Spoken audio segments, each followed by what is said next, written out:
La Asamblea escuchará un discurso del primer ministro de la República Islámica de Pakistán, Su Excelencia Imran Khan. Pido protocolo que acompañe a Su Excelencia. Tengo el gran placer de dar la bienvenida al señor primer ministro de la República Islámica de Pakistán, a quien invito a dirigirse a la Asamblea General.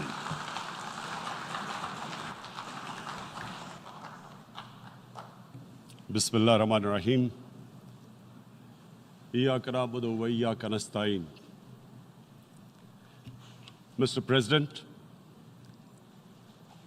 Honorable Secretary General,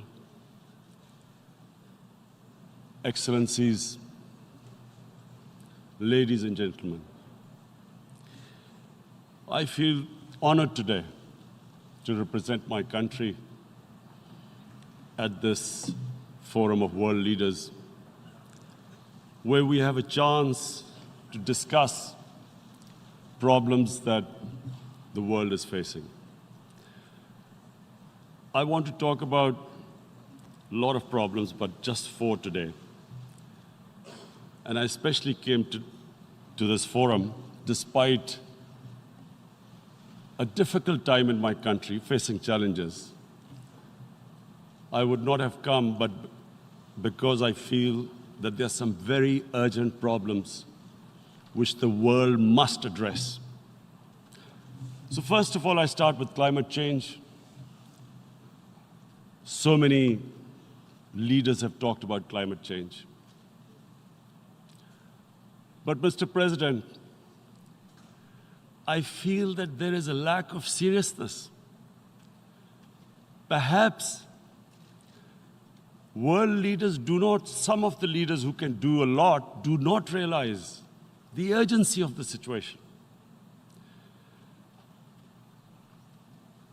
We have a lot of ideas, but as someone said, ideas without funding is mere hallucination. Pakistan, I'll give you start with my own country. Our country is amongst the top 10 nations in the world which are most affected by climate change. We depend upon our rivers. We are mainly an agricultural country. And 80% of the water in our rivers comes from our glaciers. The glaciers, not just on the Pakistani side, even India. The river, the 80% of the water in Ganges and the Indian rivers also comes from the glaciers, from the Himalayan glaciers, Karakoram, Hindu Kush. And these glaciers are melting at quite a rapid pace. We detected already 5,000 glacial lakes in our mountains. And if this keeps going, if nothing is done, we are scared that humans are facing a huge catastrophe. In my country, when my party came to power in the province of KP, we planted 1 billion trees in 5 years. Now we've set ourselves a target of 10 billion trees in Pakistan. Idea being to counter the effects of global warming. But one country cannot do anything. This has to be a combined effort of the world. My optimism comes from the fact that humans, the Almighty has endowed humans with great powers. We can do anything, provided our survival instinct is stirred up. And this is really what I hope that the United Nations will take a lead in this. There must be more emphasis. Richer countries must be pushed. Countries that are responsible for, mainly are responsible for greenhouse gas emissions. They must be pushed because our country contributes minuscule amount to greenhouse gases. So I feel that the United Nations must take leadership in this. My second issue for me right now is even more critical. Mr. President, every year, billions of dollars leave the poorer countries and go towards rich countries. Billions of dollars siphoned off by the ruling elites of the developing world. And they find their way into Western bank accounts, offshore accounts, tax havens, expensive properties hidden behind companies bought in Western capitals. Mr. President, this is devastating the developing world. This is causing more poverty, deaths. It's impoverishing the developing world. The difference between rich and poor countries is growing because of this. Money laundering, which happens because money leaves the poorer countries into rich countries, is not treated the same as, for instance, money from drugs or terror financing. The seriousness which terror financing and money from drugs, the way it is treated, it's not the same. The way the poor countries are being plundered by their elites. It's not happening. In my country, when I took charge of our government a year back, in the 10 years preceding that, our total debt went up 4 times. The debt we had accumulated in 60 years, just in 10 years, it went up 4 times. As a result, the total revenue we collected in 1 year, half of it went into debt servicing. How are we going to spend money on our human beings, 220 million people, when half the money is going into debt servicing? Because our country was plundered by the elites, the ruling elite. And easily they could get the money out. And when, Mr. President, we located properties in Western capitals bought by this money through corruption and money laundering, located the properties of these corrupt leaders, we find it so difficult to retrieve it. That money, if we retrieved that money, we could spend on our human beings. But it's so difficult. The laws protecting these criminals. We do not have the sort of money to have expensive lawyers and spend millions and millions of dollars. We need help from the rich countries. And Mr. President, it's critical. The rich countries must show political will. They cannot allow this to happen. How can the poor countries spend money on human development, which the United Nations asks, SDG?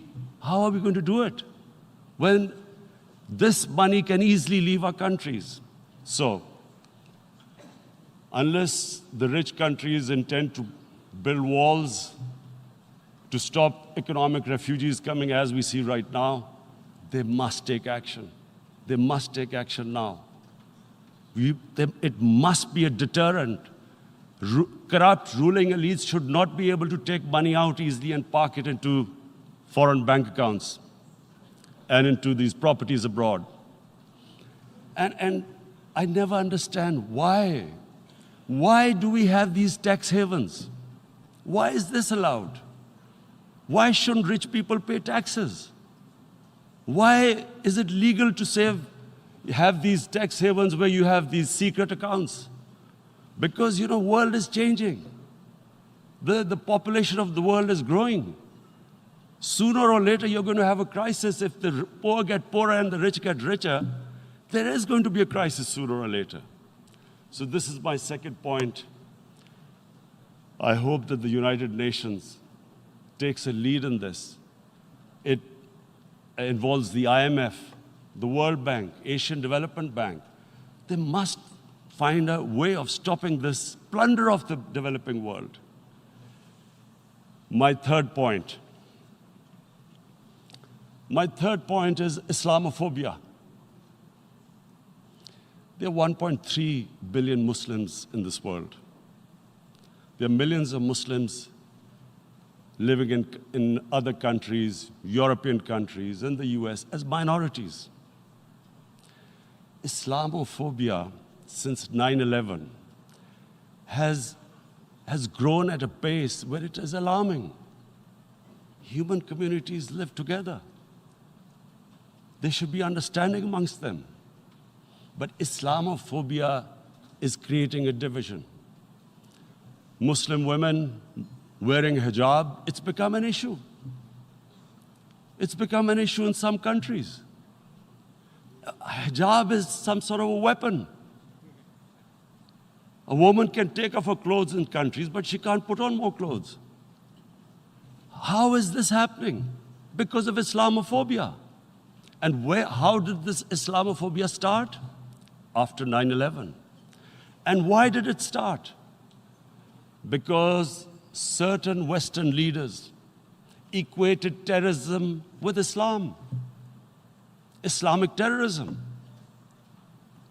Radical Islam. What is radical Islam?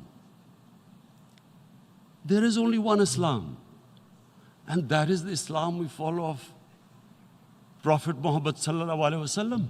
There is no other Islam.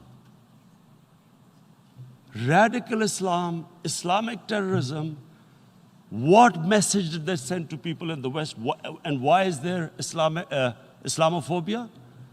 How is a person in New York, in the Midwest, in the US, in European capital, how is he going to distinguish between who is a moderate Muslim and who's a radical Muslim?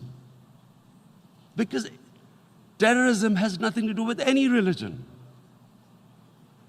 This Islamic terrorism, Islamic radicalism, and sadly used by leaders, this has been the main reason for this Islamophobia.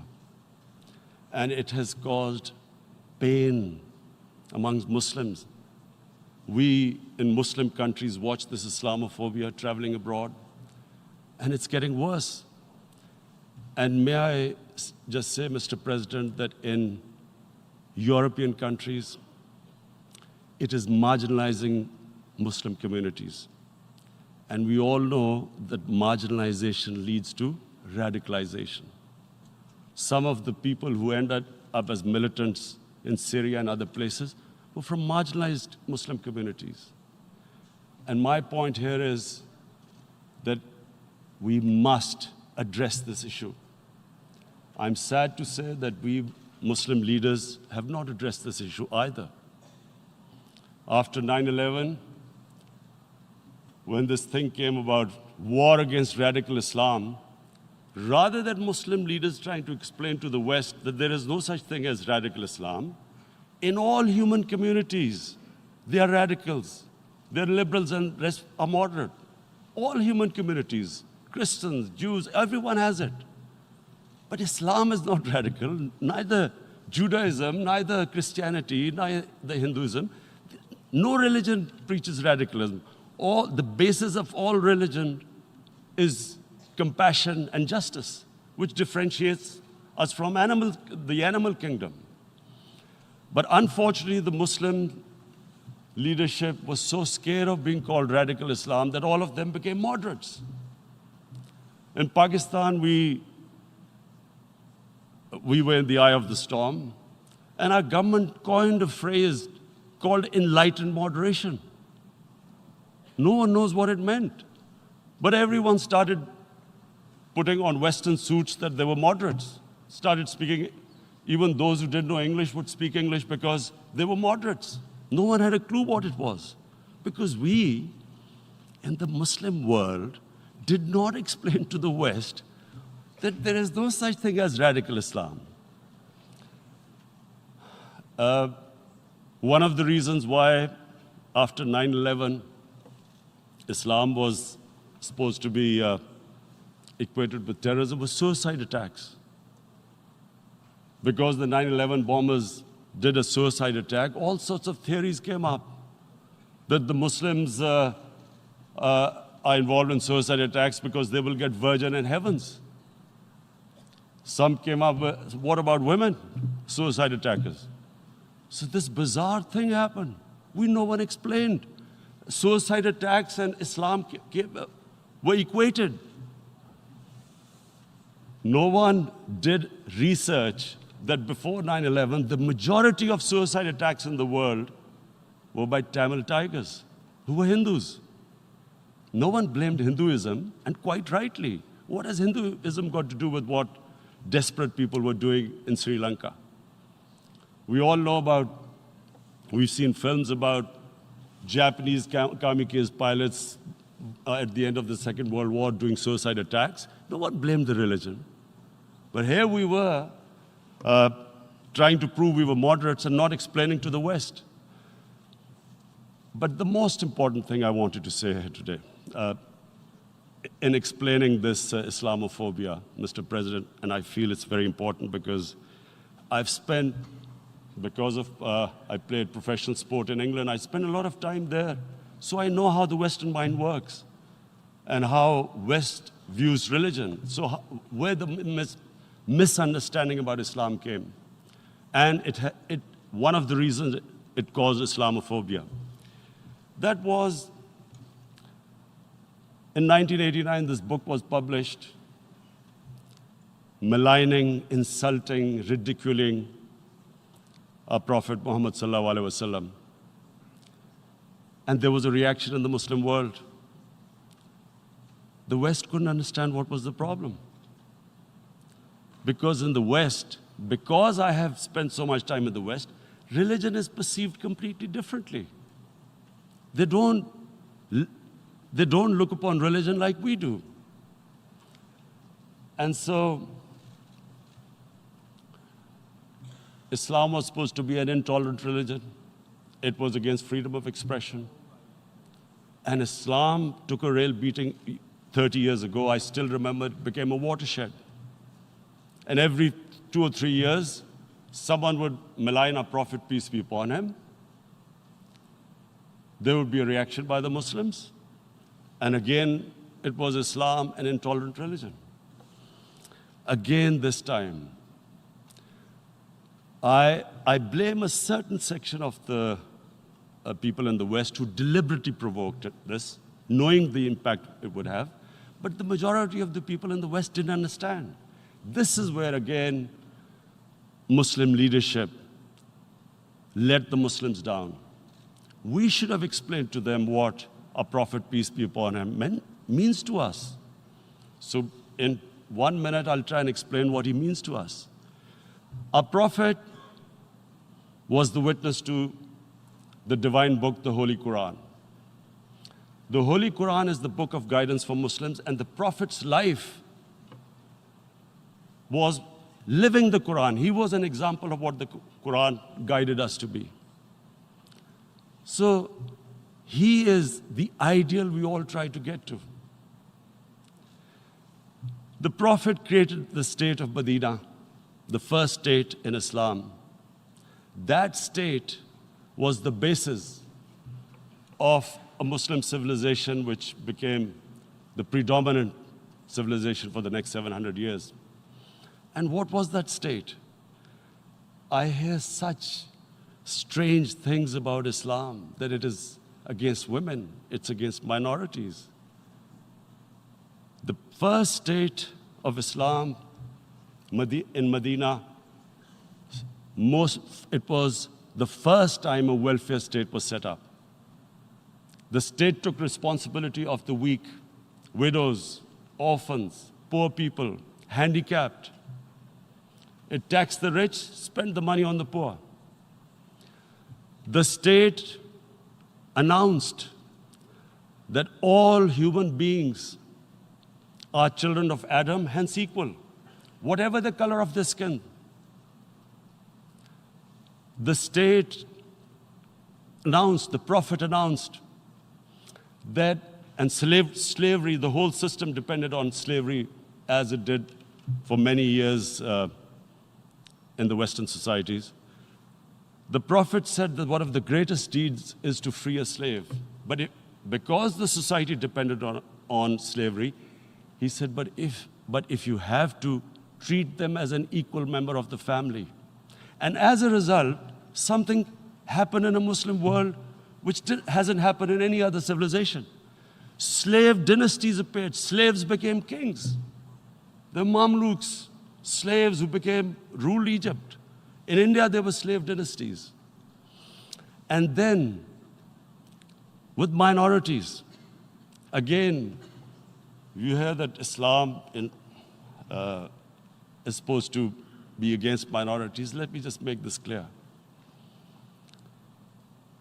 In Islam, the Prophet announced that everyone was free to practice his religion. It was a sacred duty to protect the places of worship of all religions. He announced that every person is equal in front of law, whatever his religion or his color. And this incredible case, and I always quote this, that the fourth Khalifa, the head of state of Medina, he lost a court case against a Jewish citizen. So, number one, it showed there was a rule of law, no one was above law. And number two, that a Jewish citizen was an equal citizen.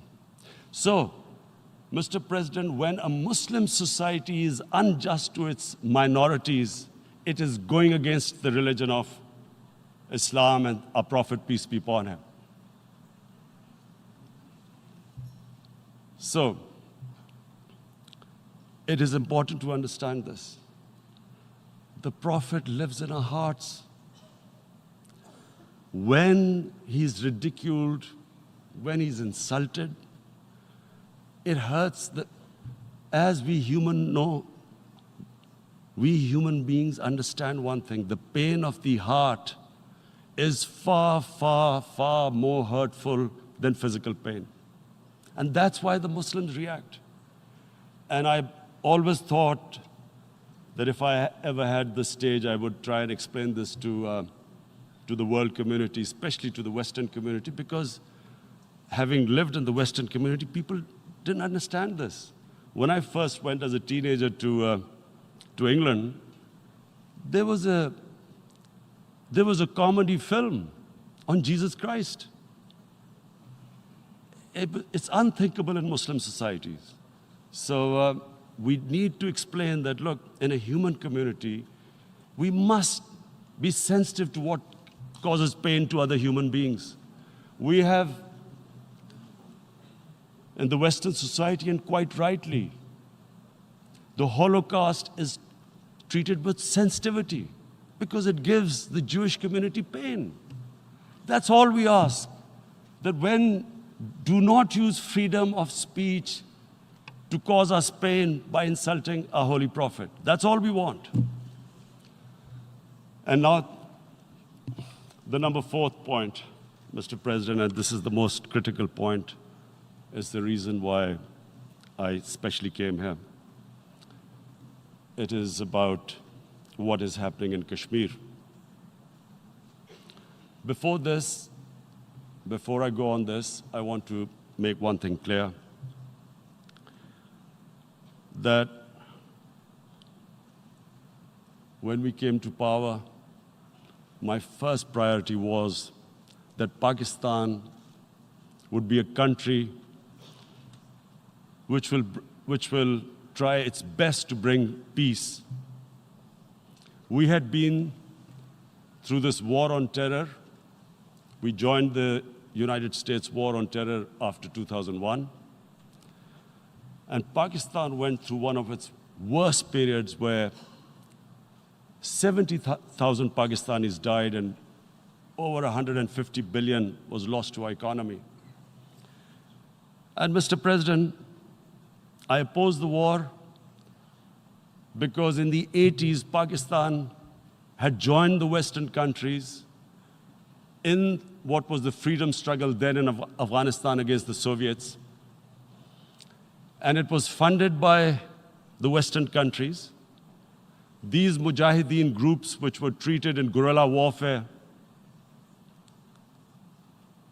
were trained by Pakistan Army, funded by the Western countries, and especially US, and they waged what was a freedom struggle in Afghanistan. The Soviets called them terrorists. We called them freedom fighters. 1989, the Soviets retreated. The Americans packed up and left. Pakistan was left with these groups. Come 9/11, Pakistan joined the United States in this war on terror. And now our government was supposed to, the reason why I opposed joining this war, because here we had indoctrinated them in jihad, meaning freedom struggle against foreign occupation. Now, because we had joined the US, and the US had occupied Afghanistan, now we were supposed to tell them that, no, this is not freedom struggle and jihad, it's terrorism.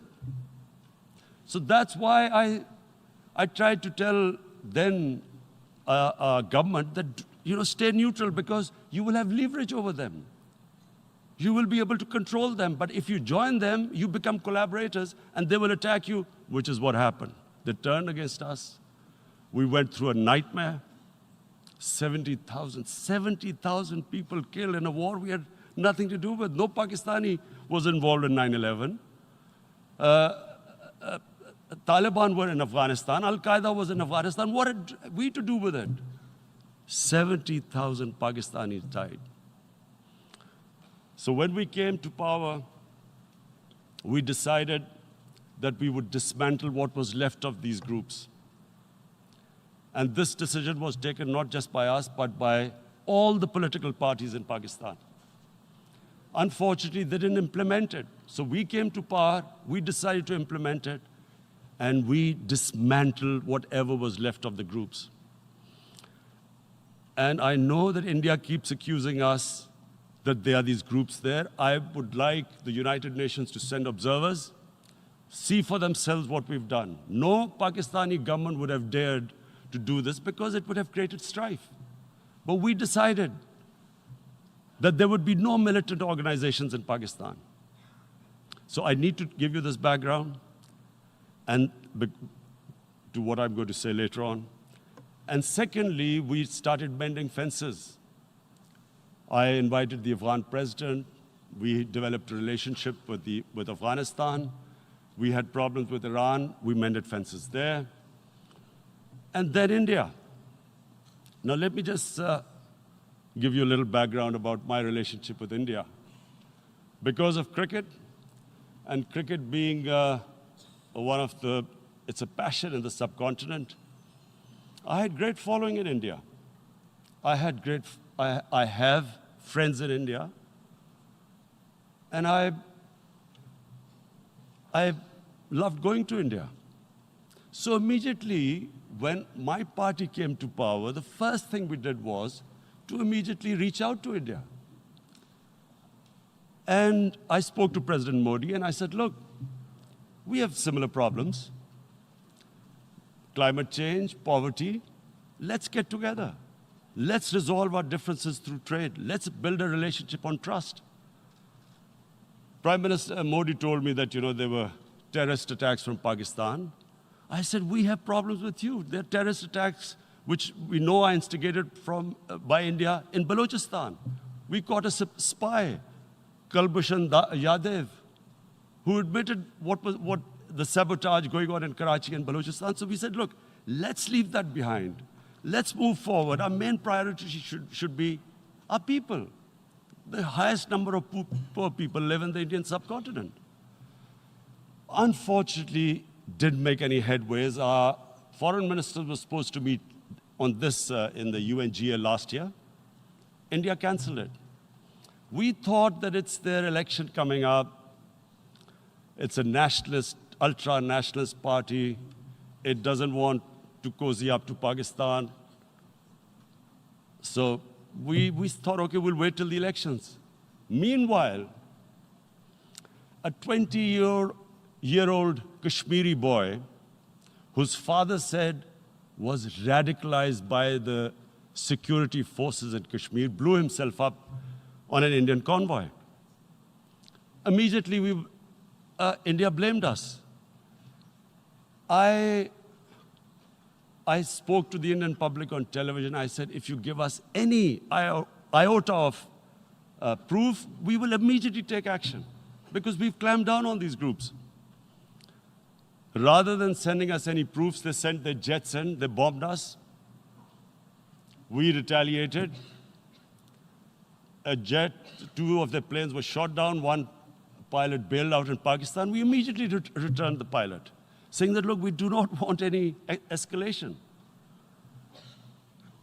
Rather than taking that as a peace gesture, the entire campaign, almost the entire campaign of Mr. Modi in the election was how he had taught Pakistan a lesson that jets had killed 350 terrorists. Complete lie. They had just killed about 10 trees of ours, which was quite painful given that, we are growing all these trees. He then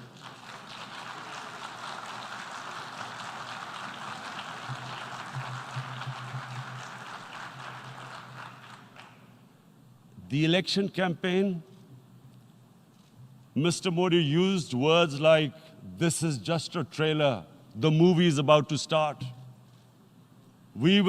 I went into Pakistan and taught them a lesson. This was the election campaign. Okay, so we thought, us politicians make all these statements to win elections. So, okay, after elections, we'll get back to our normal relationship. Well, the moment the elections ended, we approached India. No response, but then we discovered they were trying to push us in the FATF blacklist to bankrupt us. That's when we realized there was an agenda. And that agenda became obvious on the 5th August when India went against 11 United Nations Security Council resolutions, which say that Kashmir is a disputed territory and the people of Kashmir have the right of self-determination. They went against that. They went against Simla Accord, which is about bilateral, sorting out our differences through bilateral means, went against that. They actually went against the Indian Constitution. Illegally, they revoked Article 370, which gave Kashmir the special status. They got an extra 180,000 troops there. Total number of security forces in Kashmir now are 900,000. And they put 8 million people of Kashmir under curfew.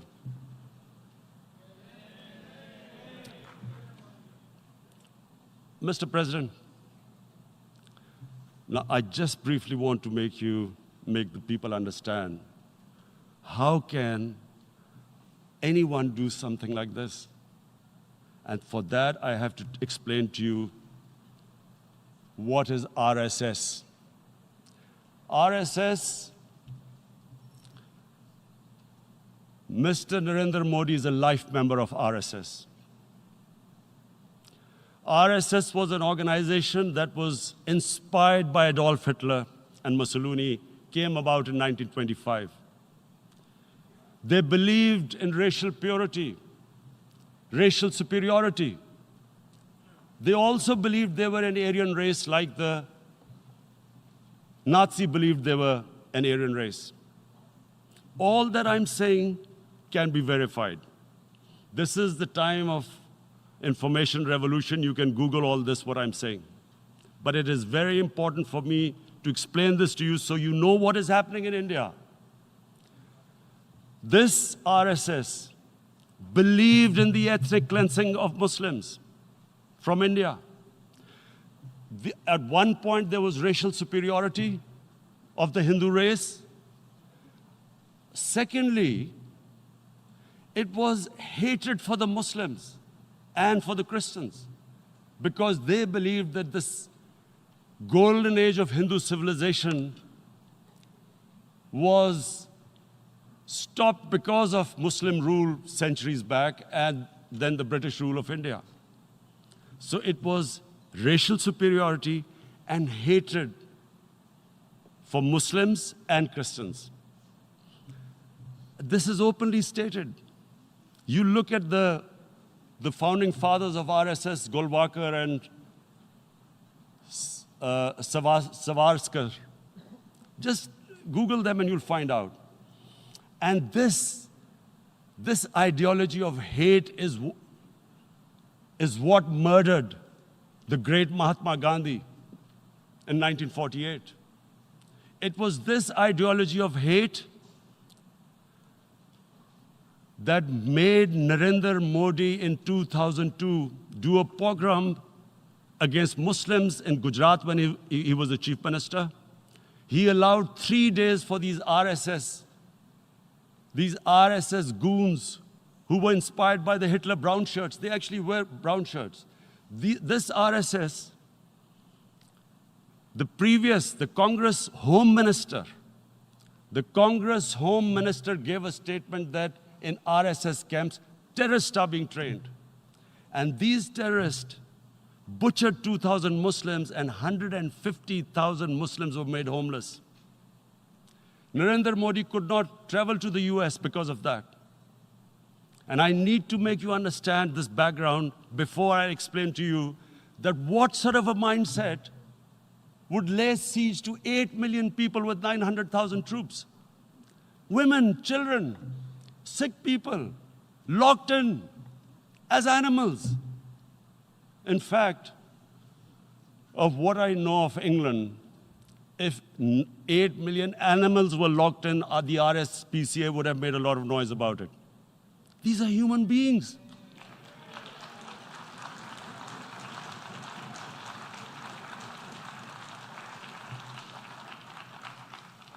And Mr. President, what comes with racial superiority, these illusions of Aryan superior race, is arrogance. The two go together. And it's arrogance that makes people make mistakes and do stupid things. Cruel things like what Narendra Modi has done. It's sheer arrogance. And it's arrogance that has blinded him from the fact that what is going to happen when the curfew is lifted. Has he thought about it? This hasn't been thought through. What is he going to do when he lifts the curfew? Does he think that people of Kashmir will quietly accept the status quo because India has changed the constitution and taken away the special status? They'll accept that? Mr. President, 100,000 Kashmiris have died in the past 30 years because they were denied the right given by the United Nations, the right for self-determination. 100,000 have died and 11,000 women have been raped. There are 2 human rights, United Nations human rights reports on this. The world hasn't done anything because India is a huge market, 1.2 billion people. Sadly, the material prevails over the human. But this has serious consequences. Again, I repeat, that's why I'm here. Look, what is going to happen when the curfew is lifted will be a bloodbath. The people will come out. There are 900,000 troops there.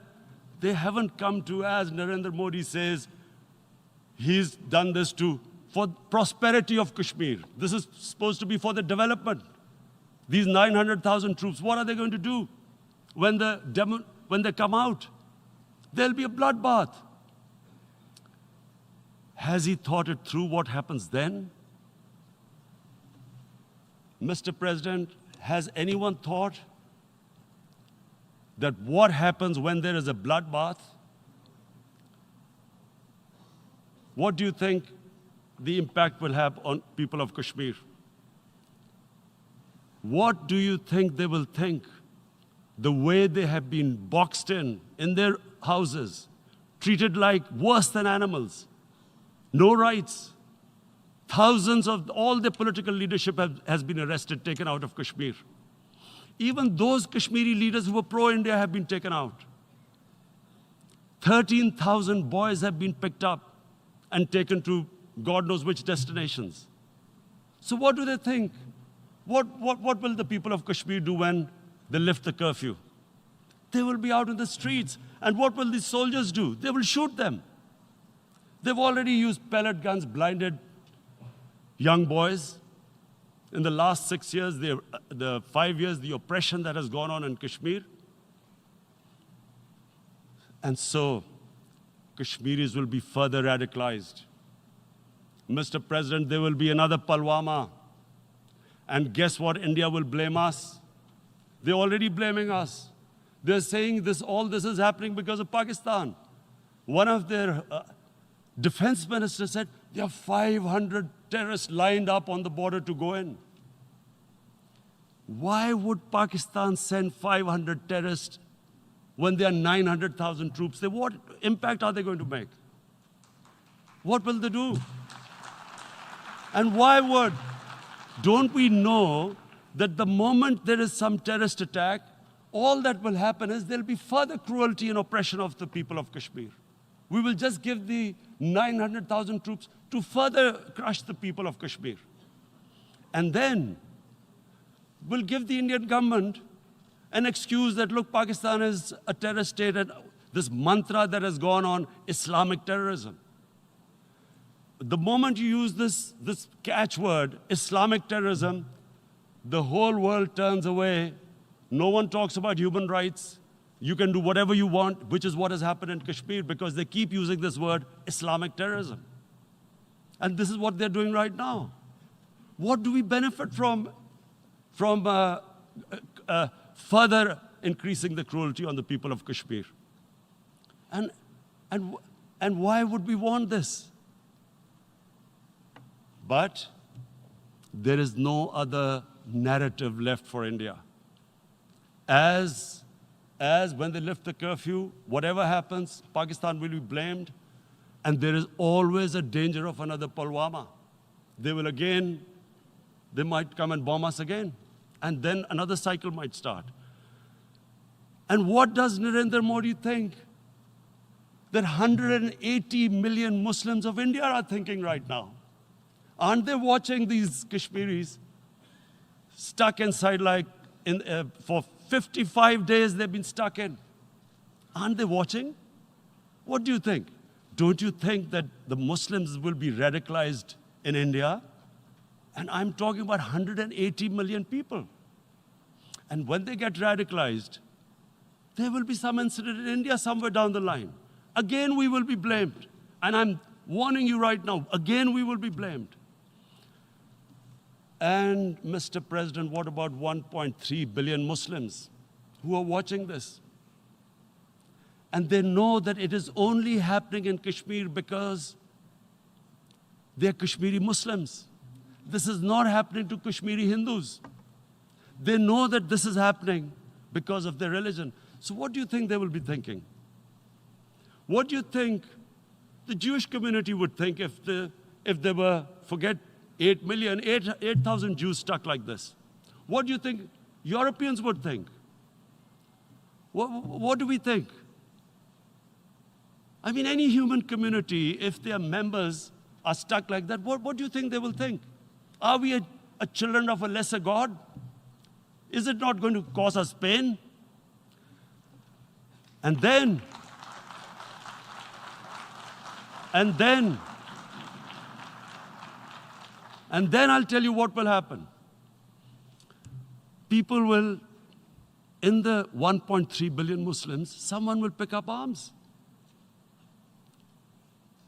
I know we've been brought up with films, Western films. This good, decent guy doesn't get justice. he decides to pick up a gun and start seeking justice. There was a film made in New York, famous film called Death Wish. This guy gets mugged by and his family, his wife gets killed or something. He can't get justice. He picks up a gun and he goes around shooting muggers. And the whole cinema cheers him on. So what do you think the Muslims are thinking right now? If there is a bloodbath, there will be Muslims becoming radicals, not because of Islam, but because of what they will see, that there's no justice when it comes to Muslims. There were Rohingya Muslims, Myanmar, who are, God knows, almost 1 million people out, ethnic cleansing. What was the response of the world community? So what do you think will be the response of 1.3 billion Muslims? I picture myself. I'm in Kashmir. I've been locked up for 55 days. I have heard about, and there are rapes, Indian Army going into homes, soldiers. Would I want to live this humiliation? Would I want to live like that? I would pick up a gun. You're forcing people. You are forcing people into radicalization. When people lose the will to live, what is there to live for? And this is what, if you can do this to human beings, you are actually radicalizing people. And so, Mr. President, I want to repeat here, this is one of the most critical times. There will be a reaction to this. Pakistan will be blamed. 2 nuclear-armed countries will come face to face like we came in February.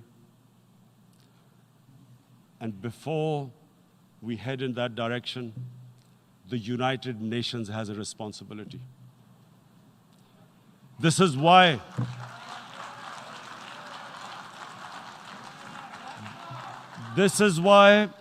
the United Nations came into being in 1945. You were supposed to stop this happening. I feel we are back to 1939, Munich. Czechoslovakia has been taken, annexed. What is the world community going to do? Is it going to appease a market of 1.2 billion, or is it going to stand up for justice and humanity?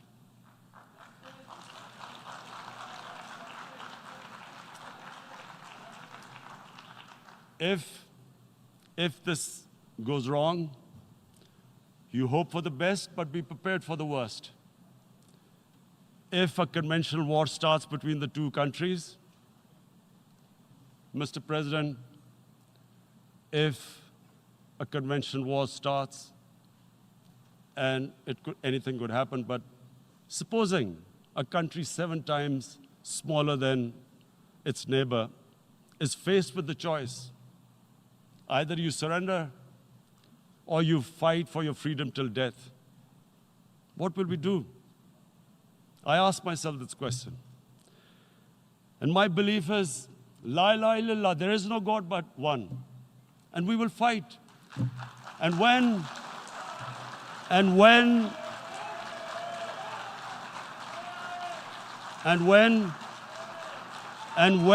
a nuclear-armed country fights to the end, it will have consequences far beyond the borders. It will have consequences for the world, which is why I repeat I'm here. Because I'm warning you, it's not a threat. It's a fair worry that where are we headed? And I've come here to tell the UN, you've got to, this is a test for the United Nations. You are the one who guaranteed the people of Kashmir the right of self-determination. They are suffering because of that. And this is the time. This is the time not to appease like in 1939 appeasement took place. This is the time to take action. And number 1 action must be that India must lift this inhuman curfew, which has lasted for 55 days. It must free all political prisoners, and especially those 13,000 boys that have been picked up. Parents don't know where they've disappeared. And then the world community must give the people of Kashmir the right of self-determination. Thank you.